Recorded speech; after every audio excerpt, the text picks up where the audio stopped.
I want to do something, it's on me here. Like, I have to improve myself. I'm going to go nowhere if I keep doing what I'm doing. It's either you want this or you want that. So you decide. What you're in control of is the here and now. That's all you have. You don't have future, you don't have the past. The here and now is what matters. What am I doing? Am I doing it right so it makes me better tomorrow? What is a winner's mentality, Mark? What are the day-to-day things that allow you to be that person? I think just by taking accountability and responsibility, that's self-discipline. Any setbacks that come your way, you look at yourself first and foremost. What can you do better? Mark Coyle, the captain of Shelbourne FC Football Club and a driving force behind their historic 2024 League of Ireland Championship win. He is not only an inspiring athlete, but he also holds a degree in medical science. Mark is known for his relentless work ethic, disciplined mindset, and exceptional leadership, both on and off the pitch. Known for his winning mentality and inspiring journey, Mark has overcome injuries and setbacks, and ultimately rose to the top. What qualities do you feel are important for you as a captain and a leader of the team? The biggest thing that I learned from last year is that I have to actually focus on.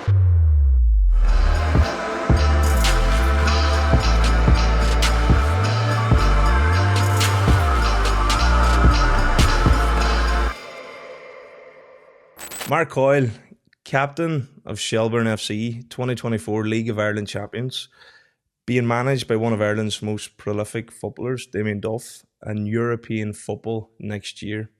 Where did it all start? It obviously starts when you're a child, doesn't it?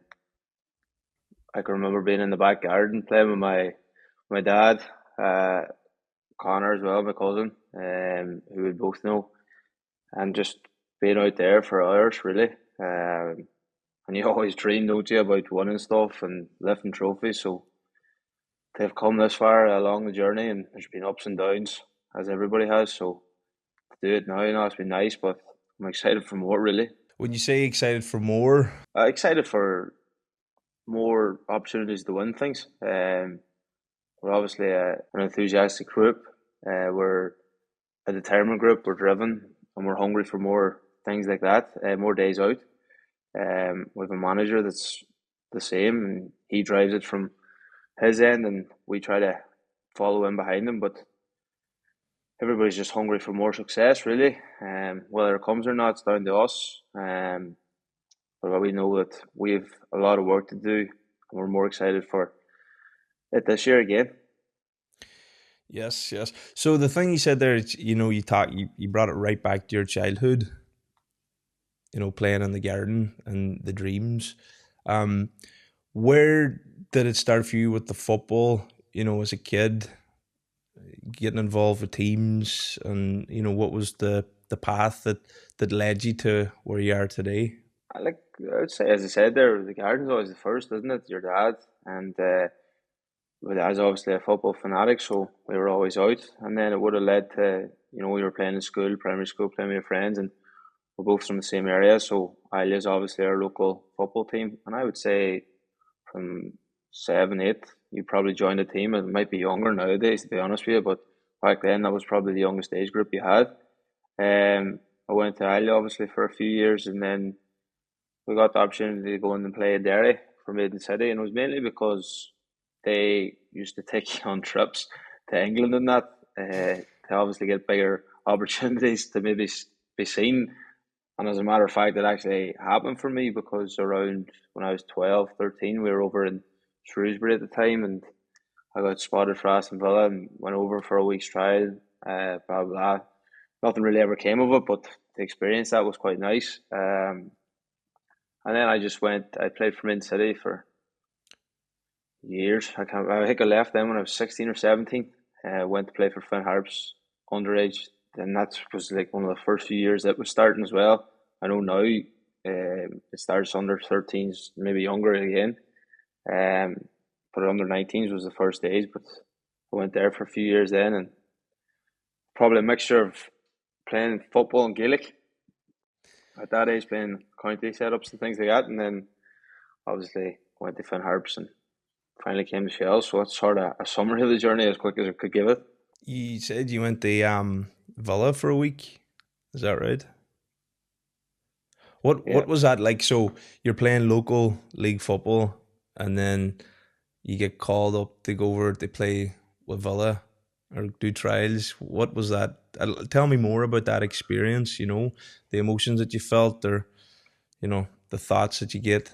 I would say it probably starts from when I was actually over at the tournament where I got spotted, and just my overriding memory of them was just pure joy and excitement. And even for the games, when I knew that scouts were sort of watching, as they do, they come up to your parents or coaches, blah blah blah, and the word always filters down. And but I just always remember being excited for the games, and I was just playing well and just enjoying myself really. And then when I went over, it was quite daunting. My dad obviously came over with me as well, but like yeah, it is daunting, especially as a young lad at that age. And I say when you are going over and you're from Ireland and you're going over to English teams, they don't really want you there because you're trying to take their spots or whatever. So it can be daunting, but I was quite lucky with the group I had that for that week. Played a game and played against Man United, so it was a great experience all around. I actually did quite well in the game, but nothing ever really came of it. And I would say it was more down to me than anything else, that nothing really came of it. When you say more down to you, what do you mean? Well, in terms of probably when I came back then, we were that desperate, you're probably trying too hard. And in games, I was getting frustrated, and you just sort of leads into one thing and another. Obviously, and two, I probably wasn't doing enough work outside of football. Yeah, I would have played outside, but I wasn't doing enough maybe in the gym, and nutrition probably could have been better at that age. But look, hindsight's 2020. At that age too, you're quite young. But I would say it's more down to my mentality and things like that, where I could have been better as a youngster maybe, and have not. I always had hunger and desire to do well, but I think if you really want to make it over in England, coming up from a young age, like your hunger and desire, your mentality has to be quite elite at an early enough age. When you say like your mentality, what are the things that you felt that you maybe know now, or maybe would apply if you did know back then? But also, I suppose you're only a teenager too. Yeah, look, you are quite young, aren't you? And I think that's what life's about too. You learn from them. So I've obviously learned from them. But I would say if I could give any bit of advice that I wish I sort of knew sooner, is the fact that you have to take accountability and responsibility for your own sort of life and your career path. I'm not saying by doing that you're going to make it or you're going to do great things, but it definitely gives you the best chances to do it. And having a stronger mentality where you back yourself more and being more confident. Especially, I found when I was a young lad, probably from the country, like you're not. I always used to remember going up to Belfast and places like that, and you would have been playing against boys from Belfast who probably from the streets, and they were used to fighting and backing themselves on the streets, while we might have been a bit more nurtured and that because we're out in the country. But I just always remember their mentality of just backing themselves and really going at it, while I might have took a step back and thought, oh, I'll just let them batter on. While I wish now when I look back, I think, oh, I should have backed myself more and really went for it. So you say backed yourself more. Is that something that you do now? Or is that something that you've adapted? That's definitely something I've adapted. It's not something that even now I'm still learning. Like there's new challenges every year here. Obviously now you have to win the league. Like it's a whole new challenge for us this year, and with a target on your back as champions, like we're going to have to learn how to deal with that. I think that's such an important part of life. It's the same for everybody. It doesn't matter what walk of life you're in. Really, there's always learnings day in day out that you have to deal with. But I think by taking responsibility that it's in your hands, to an extent, obviously, was to focus on the controllables, what you can do, and back yourself. Like you have to have a bit of not arrogance but confidence within yourself that you can do the business. And especially when I was younger, I probably lacked that when I got, say, outside of your local area or maybe your comfort zone, I would say.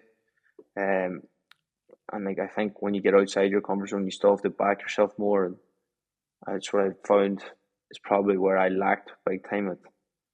when I was growing up. Yeah, I can resonate with the confidence and, you know, not backing yourself. Definitely can hinder your career in anything that you do. For me, anyway, it's something that I'm always trying to, I suppose, tune into. You know, it's just like how can I back myself, or how can I have more confidence in what I do? And I think it's easier said than done. It's something that I'm always working with still day to day, you know. But you've seemed to done it really well, Mark. Like, you know, you started out local and you've worked yourself right up to winning the League of Ireland. I mean, that's quite, it's quite a journey. It's quite a success too. You know, there's not many that can, I suppose, say that, and that's really what I'm trying to like dig into. Is like, what is a winner's mentality, Mark? Like, what is it that is making you a winner today? Like, what are the day to day things that allow you to be that person? It's a great question. I would say a massive factor of, I already sort of touched on it, but I'd say you have to delve more into it. What I've meant by it is that accountability and responsibility for your life.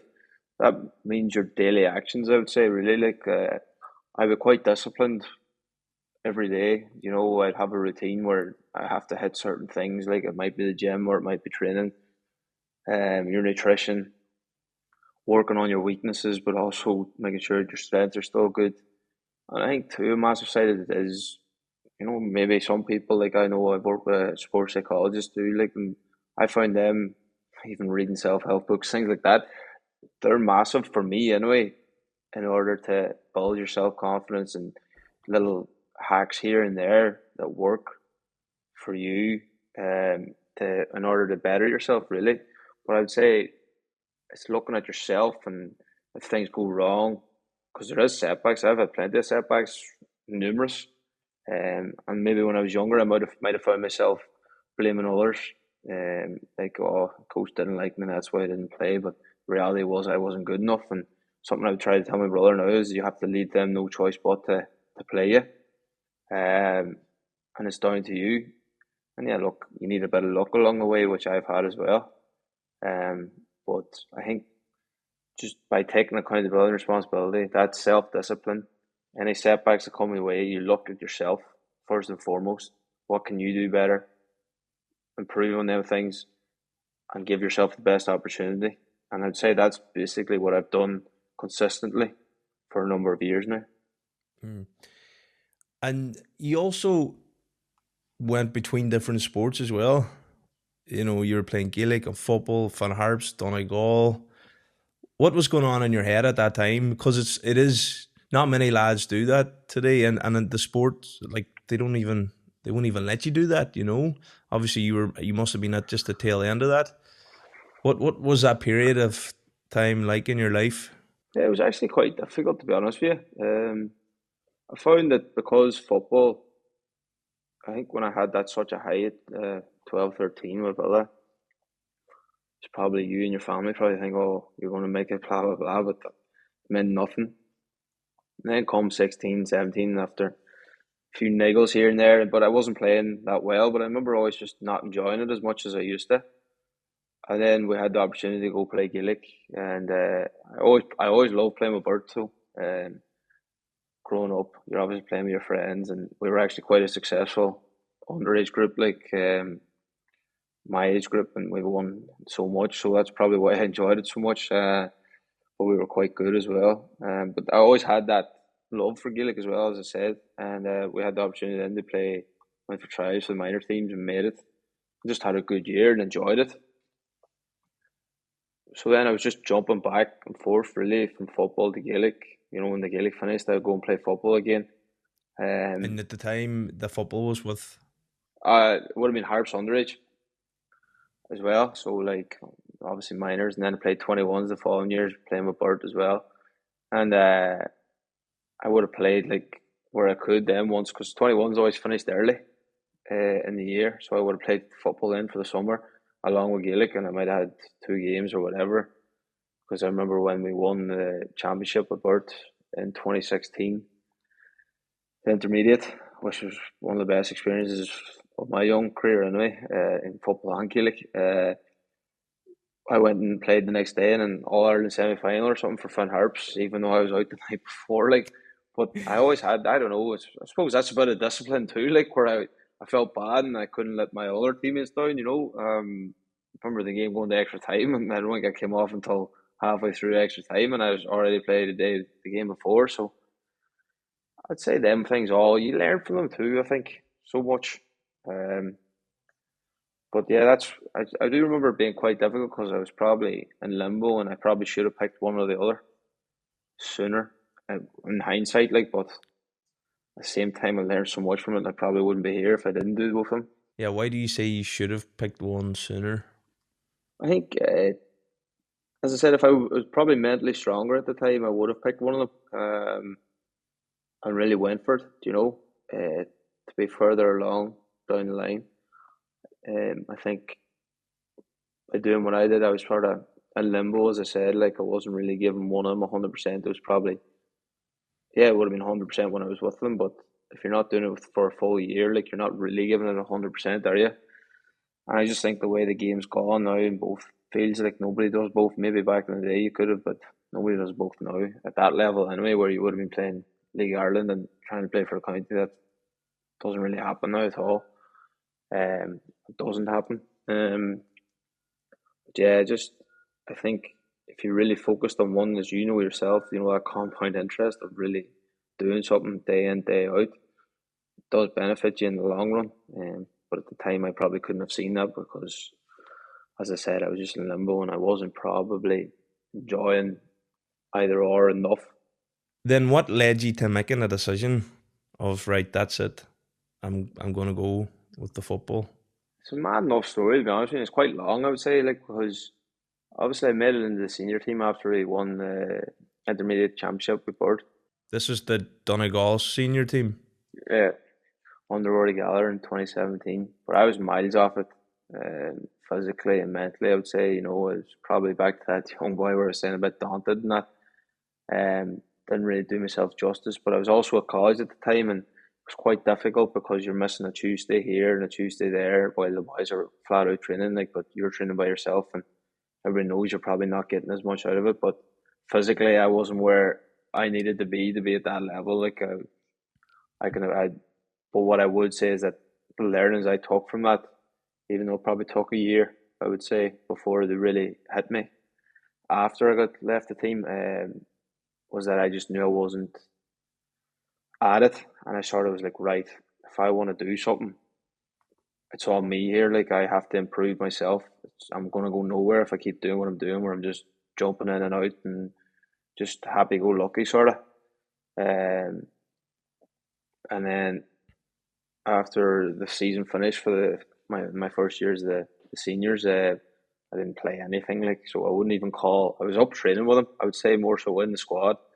But the learnings I took away from it were so beneficial looking back now. But at the time it was quite difficult because I was like, wasn't really enjoying it because obviously I wasn't good enough really in my eyes and wasn't doing enough to bring enough to the group, I would say. But then I went back, played for Coyle a bit when that season finished, and Paul Higgery asked me to come back to Finn Harps because I had left Finn Harps then to play for the county squads. And I was like, you know what? I was enjoying football again, playing for Coyle, which was a great club and great people there, to be honest with you. And I think they really helped me enjoy it again. It was always good crack. We were winning. I was playing well, and I was just enjoying myself. So I'd say that was a factor then. And also a factor was I knew my body probably wasn't really built for Gaelic. Them long runs are more short, sharp. I wasn't really built for it. So it's probably logical then in my head. I was like, right, football's probably the best way to go here. And I played that year in the first division with Finn Harps. But I would still say I was lacking confidence, not taking enough responsibility, just doing it to do it, if that makes sense.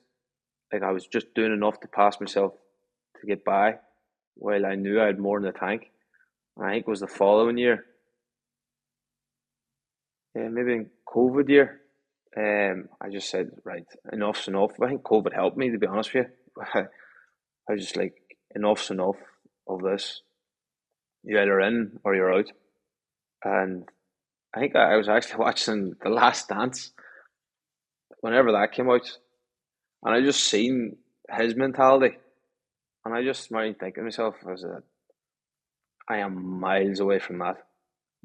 Yeah, I do enough to get by, but the reality is I'm not helping anybody really. I'm bringing enough to get by, but there's so much more to give. I remember just working so hard then and getting a PT, training, but mentality too, reading as corny as it sounds, but self-help books and them sort of life hacks that just mentally I was getting better, physically I was getting better, and then they sort of meshed as one. And I remember then just that year, I just started to kick on. Then from there with Harps, 21 was good. So just you were with Coyle there, and then so you Yeah, played with Van Harps up to what age? so I would have played for them from 16, 17 and 19, I would say. Would have been. It's quite tough now looking back. And you know what doesn't help is the fact that I played both sports so much that they get so mingled in together and that I actually quite find it tough to remember what I was doing. But yeah, I played 19s anyway. And I would have been involved with the first team as well. Yeah. So they were quite lenient with me because they knew I played Gaelic and I was lucky in that aspect. Like Ollie Horgan always let me play Gaelic. I was up with first team that year that Bert won the intermediate and he let me go and play for Bert because I wasn't obviously involved really. I was training with the first team, but I wasn't playing much. I remember making my debut. Like I actually skipped a bit there because in 2014 I made my debut for Van Harps down in as first team debut in Wexford. I actually forgot about that. But I was always doing enough to get by. But I wish if I was really set myself at it that I'd actually could have been further because enough to get by, but I was still achieving all right. But I could have been doing more. When you were talking about Coyle, it sounded like you started to enjoy it again, or nearly like it's just the way you talked about it, the way you said it, nearly like you fell in love with the sport again. Yeah, it definitely did. I would say it's largely part down to the lads that I was involved with, and Kevin Coleman was the manager there at the time, and I just think it was the group, and we were good, and the training was good, and we were just having a laugh. But I think too, what didn't help me, as I said, is the fact that I played both sports, and I probably drained myself so much, and then I didn't really focus on one, and I didn't get the full enjoyment. As I said, I was doing enough to get by, but by doing that, I wasn't really enjoying it because I knew I had more in myself to give. And by not doing that, then I ended up not enjoying it because I wasn't getting the results that I wanted. But at the end of the day, I didn't deserve it because I wasn't working hard enough at them. When I was at Cockhill, then yeah, I just it was definitely down to the group of lads, the training. I just used to love going back to training, and it went from there really. And then that led to joining up with Van Harps again. What age were you at that time? Oh, it's 21, yeah, 2021. Still young then. Yeah. Yeah, I was still young, yeah. Yeah. But I played that whole first year in the first division, scored a few goals, enjoyed myself. It's quite tough though when you're playing for Finn Harps to fully enjoy it, I would say. I remember coming at the end of it then because what I mean by that is I was at college again and I was travelling, all over the country really during the summer. You do miss a lot and you sacrifice a lot of time with friends and blah blah blah. Yeah, it was worth it now, but at the time, like when you're not fully invested, I was probably thinking, is this really worth it? But at the end of the day, it was because I wasn't fully invested, and that was on me. And I think that's what after that year it sort of dawned on me. It's like, right, you're either in or you're out. You can't keep going. Oh, I want this, I want that. It's either you want this or you want that. So you decide. And as I said, after that first year, I even remember saying to my parents, and they have a huge part, as most parents do, in my life. But they sort of said, "You got to go back," because I'd say they just knew what I knew, that I had more to give, and I wasn't doing it. And so I'm actually grateful that they did tell me to go back because I said, "Oh, I want to leave after that first year because I just had enough of the travelling and obviously not getting the results that I wanted, but I wasn't putting in the work either to get them." And one of the things you said there's like you know, you either want it or you don't. And what was it that you decided this is what I want?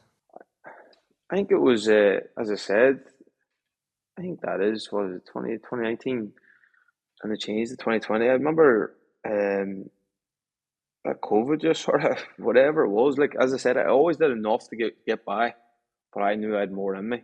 And then that COVID hit. We obviously had the time off. Everybody was off. The league was off. I was working away, but with the hospital. But I just remember sitting down and watching that documentary. I don't know why, but I just remember thinking, right, make the decision. And then I think it's because it was taken away from me then when I was starting to enjoy it again with COVID. I was like, right, I'm not doing myself justice here. And I just annoyed me that it was like, why are you wasting your time? Like, I was just basically saying I'm wasting my time. I either decide I'm in or I'm out. Because I said all I was doing was annoying myself that I wasn't giving enough and I was expecting different results, but I wasn't doing enough. And then I seen that documentary, like, yeah, I can see now why I'm so miles off it. I don't know, it was just like a mentality switch. Whatever it was like a light switch for me. And I just done everything then towards it. And worked so hard at my mentality, my physical fitness, technique, everything. And that led to that year in 2021 where I ended up being Fan Irish Player of the Year. So I started doing something right. Yeah, so I'm trying to understand like what was that version of Mark? What was the fine changes that you made? Like them finer things that the next day it's just like, right, that's it. I'm not that old version of Mark. I'm not Mark that's going to win Fan Irish Player of the Year. Maybe you didn't set out that goal, but you know, what was that? What were the fine changes there? They would lead back to that discipline and having that drive again that I had when I was younger. It was like a whole new motivation to me or something. But I think motivation comes and goes. But the fact then, I've always been quite disciplined, but I sort of took it to a new level, if that makes sense, because I really knew I wanted it. And I just said, right, I'm giving this a go to myself. Um, and then that discipline, like I was getting up early in the morning before work, going to the gym, going to work, eating the right stuff, coming home, going to training, sleeping, and doing the same the next day, and the same the next day. And then I would say for games, then it was more about improving your mentality, and that was probably the reading of books and things like that to how to deal with different situations, focusing on the controllables, um, enjoying yourself, making sure you're enjoying it. But one other aspect of me enjoying it was because I was fit, I was strong, I was working hard, I wanted it, and it made it so much more enjoyable. But I think the biggest thing that changed was just my discipline, and I was all in. So nothing else really mattered. Mm. And then it became more enjoyable. Yeah. And it's just momentum. I think when you read stuff and you see how other people do it, and you just sort of follow the blueprint, I would say. And then it starts working for you. You're like, oh, gee, I thought that was bullshit, but the reality is it's not. There is so much information out there, and it's always been there, and you can tell people. But I mean, telling somebody Yeah, one thing, maybe if someone told you that a few years ago before you done it, maybe you know you weren't ready to hear it, you know. And I think it comes down.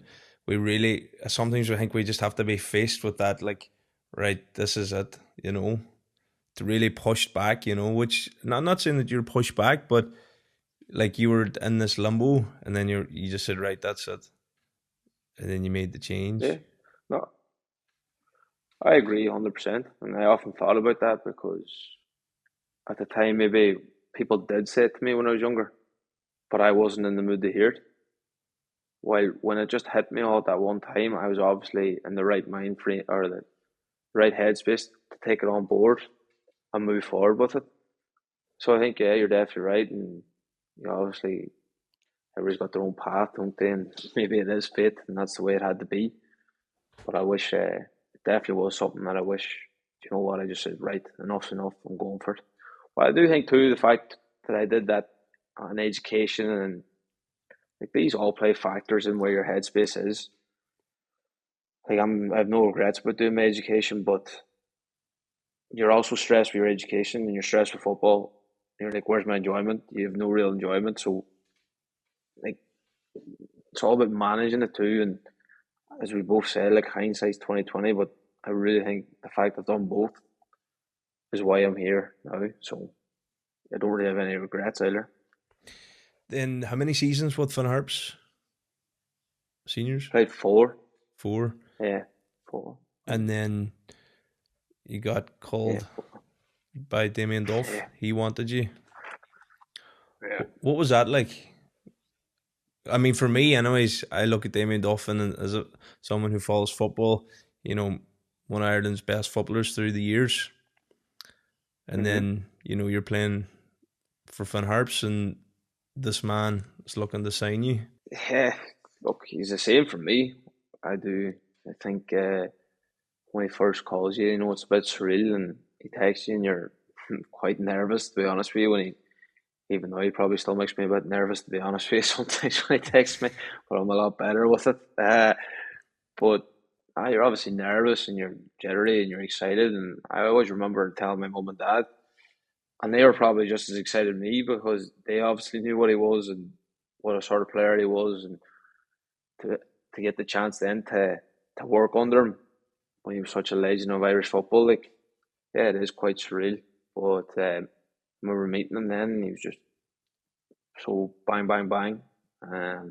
Such a nice man with it that I was like, gee, I can't wait to get into work with this man. And I think it's where you need a bit of luck sometimes, that if I got that opportunity because Shells came up, didn't probably have the budget to go for big, big names in the league. So the fact that I done so well with Van Harps that year led me to getting that opportunity. And then obviously I was in the right mind frame to take that opportunity on. And thankfully it's worked out quite well for me so far. Did that surprise you, or do you feel that, you know, you'd put in the work, that was the next step for you? Yeah, as I said, like when I went all in, especially that year in 2021, I was all in. I remember thinking come the end of the year, I was like, for the first time ever, I thought, oh, I would love to give full-time football a go. I remember saying it to a few people, like, and I think that might have played a factor in it too, because, you know, when you get that, nearly speaking into existence, but you get word out to people that, oh, you would leave Van Harps, because a lot of people wouldn't believe that you would, because you obviously have a full-time job as well. But there's a lot of stresses that come with that too, like where you're playing full-time football or part-time football and full-time work. Like, there's a lot of work that goes into that. I would have been doing probably 60 hours a week, maybe some weeks 70, you know. But yeah, I think that sort of came about, and I was like, yeah, I want this. So there wasn't much deliberating then, was there? Or was it an easy decision? It wasn't an easy decision, no, because obviously I had a good job and I had to make sure I took a career break, which was nice. You have that to fall back on for a while anyway. It depends how much I keep playing. But I was lucky too, obviously, because my mum was the lab or pathology manager now. I can't say lab because she'd be giving out to me. But also, my the biochemistry boss is Francesca, and her son plays football. So I remember chatting to her, and she says she would give out to me if I didn't go. And I just remember thinking the biggest risk here is not going down and seeing what happens. You know, whatever happens in, like, I know I'll look back and regret not trying this. So all in all, no, it wasn't a tough decision, but it was still hard in the ways that, you know, you're leaving your comfort zone. You've got a handy gig as you're working away and you're playing for Van Harps, enjoying yourself again. So like in them aspects it is, but all in all, I wouldn't say I was always going to go when he rang, I would say. I remember hearing about you being signed and you going full time, and I was impressed. I was like, good stuff, like, good for you, you know. Not many people would do that, you know. Yeah. And it's paid off. Yeah, that has now, you know, yeah. And look, we're all hungry for more now, so it's back to the drawing board. And he made you captain too. Yeah. What qualities do you feel are important for you as a captain and a leader of the team? Standards that you give yourself day in, day out. That discipline of making sure that you're at it every day. Like, obviously, I mightn't be the best trainer every day, but I'm giving 100% every day, and I would demand that off other people. Respect, humility as well, but also having that drive and determination and the want just to be here at a great club that is Shells. Like, I really feel like I'm part of the club, and they've really taken me in. I've nearly looked that I don't know, like I'm a Donegal man, but I'm a Shells man as well. Now I would say, all them sort of factors. Like, I'd say it's quite tough for me to answer what for me, because you're chatting about yourself, and I would still be where I don't like really chatting too much about myself as in bombing yourself up, that sort of way. Let me rephrase. When you're on the pitch, and you're wearing the captain's armband, like, you're the leader of the pitch, you're the captain of the ship. What are the things that are important for you when you're on for them minutes that you're on? I would say I've actually learned a lot from last year. So it's probably easier for me to answer now, is that the biggest thing that I learned from last year is that I have to actually focus on myself first and foremost, because I can't be expecting anything else from anybody else if I'm not at it myself. And I found that quite tough at times, where I'd be worried about certain things and then forget about my own game, and you actually aren't then playing at the level that you need to be. So first and foremost is focusing actually on yourself and delivering week in, week out at a consistent standard. And I think that's actually one of the biggest, just one of the toughest stresses that come with it too, is that mental stress of making sure that you're at it every day, every week, doing the right things, and just leading by example in that sense. And then I think everything else sort of falls into place and comes with it.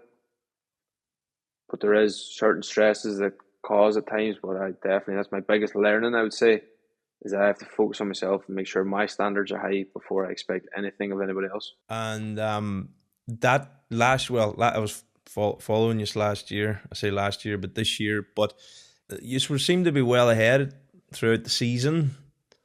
In the league points, and then coming towards the end, things started to heat up, and other teams were starting to catch up. What was that moment in time like? When you're cruising, and then the pressure's there, and it's coming through the last few games. Like, how do you stay strong there? How do you carry your team with you? Look, at times I would say I wasn't good enough at the time. Sometimes not running, especially when we went through a sticky patch, I should have been better myself. But that's learnings. But it's mostly about, as I said, focusing on the controllables, what you can do. Like, you can't deal with what other teams are doing. You have to go out and win your games, and you can't deal with the noise. Like, everybody's writing us off.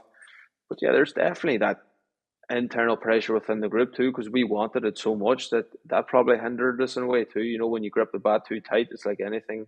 If you go out and you want it too much, sometimes you don't let it flow. It actually hinders you, and I think that's where we were probably at. Me personally as well. I remember I would have been quite stressed at the time, like, because I just wanted it so much. But like, these are all important learnings again, and that's where we keep chatting about. Like, I think that's one of the most important things in life, is you just keep learning from them experiences. But I think when it came down to it then, and a large part was to do with that we had such a strong group. We were very tight-knit. We all wanted to do it for each other. We had the manager, coaching staff who are who they are. They were a massive driving force in it. They kept believing in us, I'd say, even when we were lacking belief ourselves. They drove us on. But I think it's just the character of the group then, that it stood up when it mattered. I think that's one of the proudest things I am of the group, is that when you look at it and it came down to the last three games, it was like just a mental switch where we just knew what we had to do. Up before that, it was always, if you win this game, this point's clear, blah, blah, blah. But when it came down, it was just black and white. There it is. Win these three games, you won the league. And we just went and won the three games. I really think that's the way it was. We just had a target, we went for it. And yeah, there's so many learnings from that and experience, but I think it made the league so much better. The taste of victory is so much better because we had to earn it. Mm. And it came down to the last game of the season, which I was at. What was that like? The last game, the pressure, yeah, but relief, no doubt after. But going into that last game, knowing that it's a must win to guarantee. It's funny actually. We were actually chatting about that today at coffee. A few of us. It was like probably the most relaxed we'd been, and I can't put my finger on why or what it was. I think it was just because it was just down to this, right? Win, we win, lose, so be it. But not in the sense so be it, but it was like you lose, like. And I think we were just chilled out. We just knew what we had to do. It was a weird one. I just think when you know what you have to do, it's just like right, bang, bang, let's get this done. And it's that sort of mentality of just let's get it done. Doesn't matter who plays well, doesn't matter what, as long as we go out there and win. It just sort of took that pressure away from us. It was just like, yeah, bang, we'll do it. But then when we did it, yeah, there was some relief. I know. I was in with the Shells fans, Yeah. which I wasn't expecting that evening, but it was good to be part of the experience. Felt like a dub. Yeah, same. Oh, and how has that been? Managed with Duff too. Like, what's it like having Duff as your guiding man?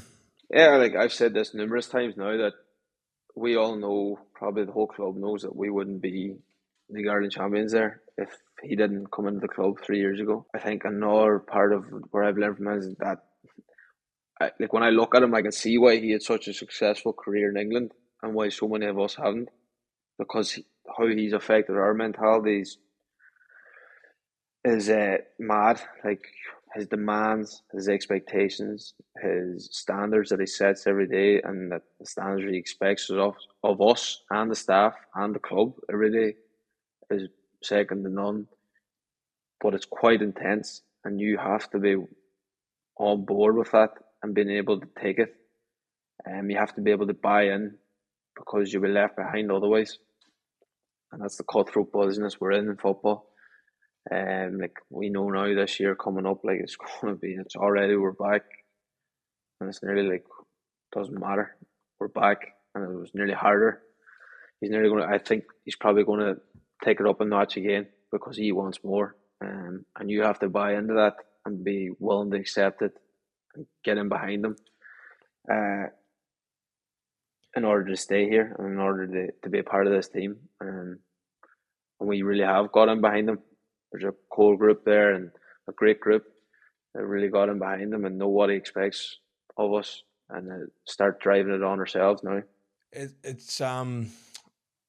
It can be like a challenge, for me anyway. Sometimes, we set a goal, say like you set the goal of winning the league last year. I assume you did anyways in your mind, then you win it. And then like, that's okay. Like the first time is going to be the sweetest to win it. The second time is not going to be as sweet. So you're not going to be as driven.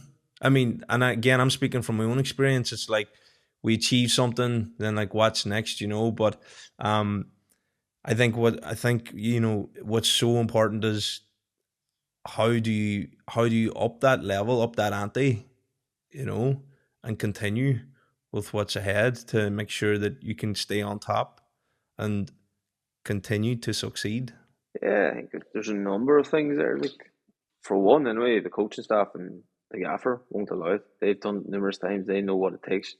So they're first and foremost, it's them. Second of all, I think it's about yourself, like, and it's what you want to achieve throughout your career. It's not just about one and done, It's like, right, yeah, I had a good year, but very good players go and do it again. Great players do it again and again and again. So, like, it's looking at what you actually want from your career. It's not about the here and the now. I think it's what you want from your career. What do you want to remember yourself? What do you want to look back on and say, oh, I did this. Am I proud to do this? I think that's my biggest driving force anyway, is that I want to try to be the best that I can be and look back and look with pride and say I gave it everything. if I give it everything, then I give myself the best opportunity to do it. But like if it doesn't happen, at least I can still say, yeah, well, at least I tried and 100%, and I gave everything for it. And then I'd say technically, or I don't know what it's called, strategically, then you try to break it down into small goals, don't you?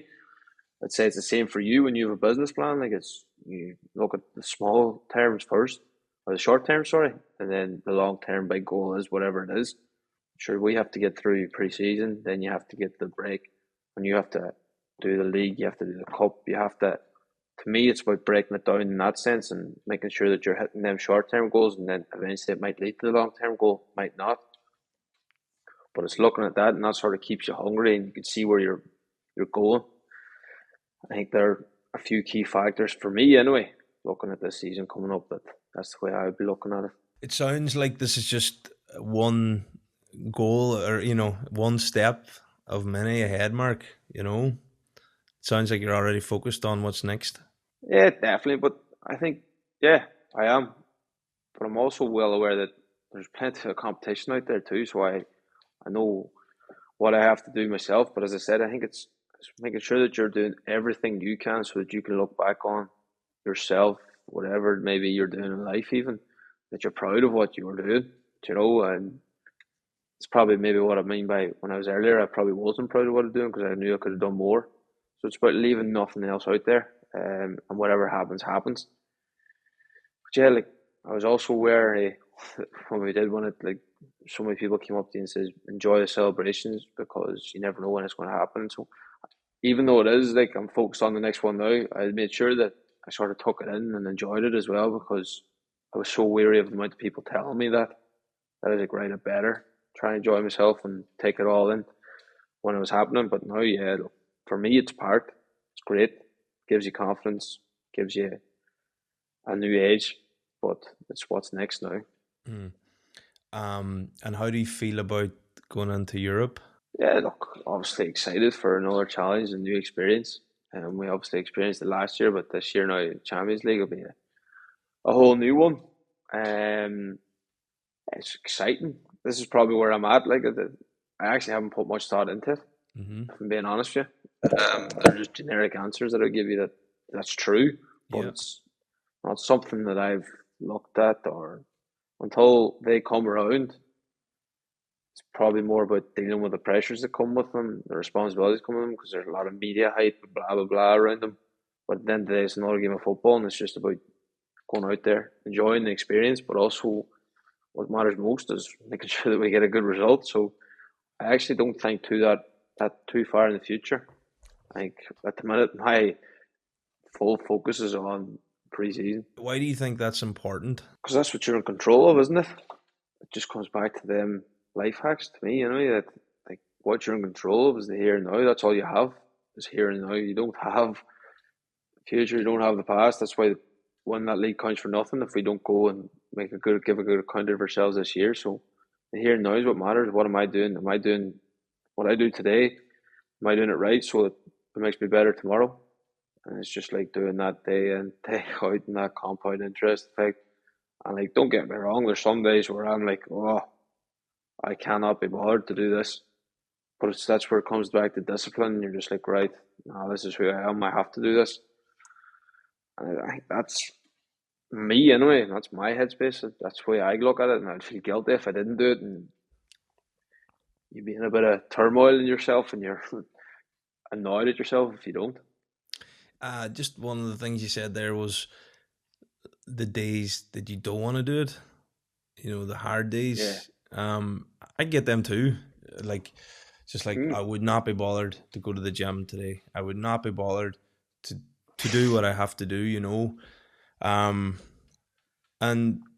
I always find though when I push myself through them that I feel far better.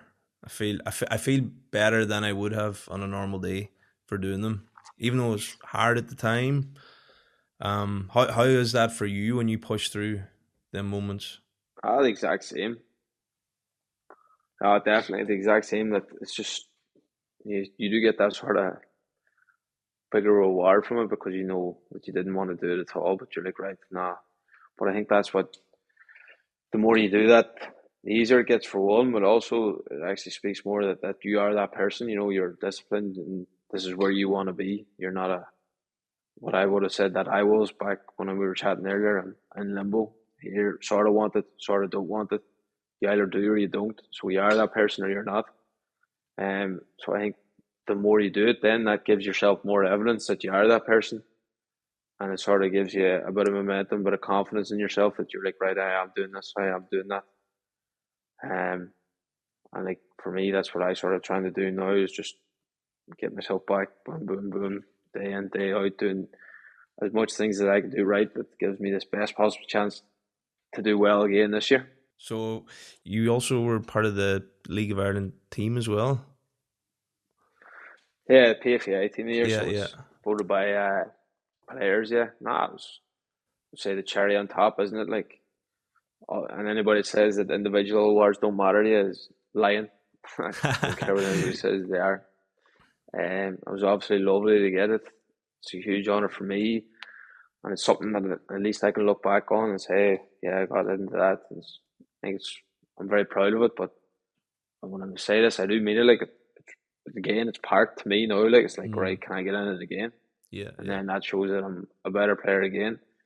I think that's where I'm at now. It's like trying to focus on that. And then when you're finished your career, you can obviously look back on it, and maybe if you're lucky enough to have kids or grandkids when you're that age, like it's sort of something for that, isn't it? Like, whereas you look back and it's a nice memory. You've had good success right now with Shelbourne. You know, won the league and on the team of the year. Like, I just try and understand the moment when you started to believe that them things that you could achieve them. Like, when was it that you thought, right, that's it? You know, I am going to win the league, and I don't know if that was a goal too, to say like I'm going to get on this team, or I'm going to be one of the best in the league. Like, what I would have said to myself at the start of last year, like, is that what you mean by the start of last year, or when was it? Just in general, like when because I always think that we can achieve what we set out to, but we have to believe it first. You know, there has to be a switch flicked, and when we flick that switch, you know, we can at least start working towards it. It was probably building blocks in a way. Like, it was like that first year when I said to myself about Harps, I went out that following year, got Player of the Year, and it's right. The stuff I'm doing is good, and that's what works. And it might be just that, yeah, goal setting and things like that, but it's the day in, day out, what you're doing, day in, day out, that matters most. And then I remember when it came to Shells, I actually struggled that first year. Changed, but I played all right up until May, and then I got a bad injury, and I wasn't sure if I was going to get kept on. So it's not always sunshine and rainbows, is it? Like, that's where, but I took the lessons from it. And I was like, right, I have to work incredibly hard that off season to make sure that I'm at it. My second year at Shells, I was still probably then building myself into the Shells team, to be honest with you, at the start of the season, because of how much I missed in my first year with injury. But it was just about mentally focusing on the controllables. I probably was just setting out small term or short term goals with a bigger picture in the end, but it was just making sure I was hitting them, and staying injury free was probably the biggest goal I had that year, because I knew if I got that, I could get a bit of confidence and a bit of momentum, and I did that. And we obviously got into Europe that year, and I played well. But then last year, like, I think because it's just, I think it's I don't know, like a continuing cycle of just trying to improve, just trying to improve. What's the next level? What's the next level? What's the next level? And it's like, right, what am I doing to get there, and trying it? And that's all it has been for me anyway, is that, right, I have like a blueprint that I know sort of works, but you have to adapt that, don't you? For the time and whatever it is the goal you're going for. But I do think I agree with you that if you set out something, you can achieve it within reason, but you also need a bit of luck too, I'd say. Like, you know, like, I don't, at the end of the day, I didn't, the players pick it, so that's out of my control. So I can't really actually focus on that. I have to just give myself the best opportunity, and then the rest will sort of take care of itself. So the Mark that I know is calm and collected, but on the pitch, is Mark calm, collected, or what is he? Ah, definitely. As I've got older, the more I've matured, the calmer I've got. I've realised that I actually play better when I'm a bit calmer, but always have that fire, that edge. That when it does matter, I'm there and I want to win the ball. But like when I was younger, I was definitely too fiery at times. Getting sent off silly, stupid stuff like that. I still obviously love a tackle and things like that, but I would say I wouldn't. I would have to stay calm and just like it's all mind. It's like train your brain, isn't it? Like I just have to focus on right the here and now, right what I'm doing now, right here, and it's like, but I just play with on the edge, and that's the way I've always been. It's 100%. I've always been like that. Always will be like that. But I've sort of tried to calm it down a bit. But I am a bit. I've got a switch, I would say. I think it's a good thing though. The other players know you're there. There's gonna be I assume a little bit of like, is this man coming? I need to be more careful. Yeah. Do I go on as hard as he goes in? And it, it's a presence like. Yeah, look, you need that bit of needle, and as I said, like if I lost that edge, then I wouldn't be half the player I am now. Like I need that edge. I need it. I think it's just about managing it correctly. Like I don't know if I'll ever be able to not get as many bookings as I do, but it's just the way I play. Like it's how I have to play with that intensity. Otherwise, I am the same player at all. I'm just not, and I can't.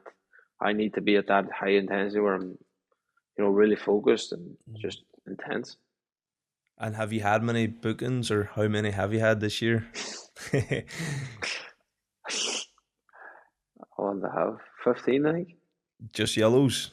It's quite a lot. Yeah. Any reds? Yellows, yeah, touch wood.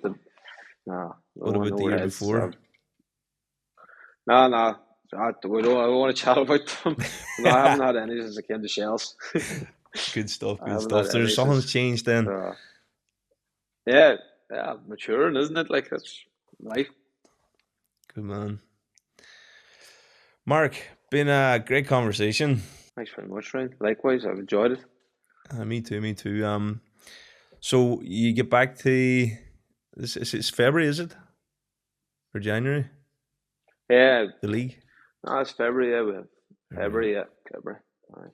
Bit of intensity now beforehand. Back at it.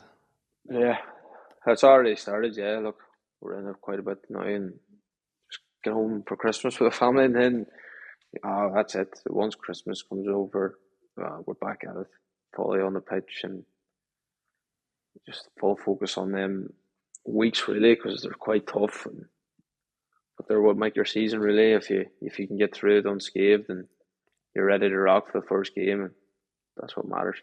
Good stuff. Well, look, I wish you all the best in League of Ireland and Europe this year, and I'm sure we'll be chatting again. Come on, Ryan. Thank you.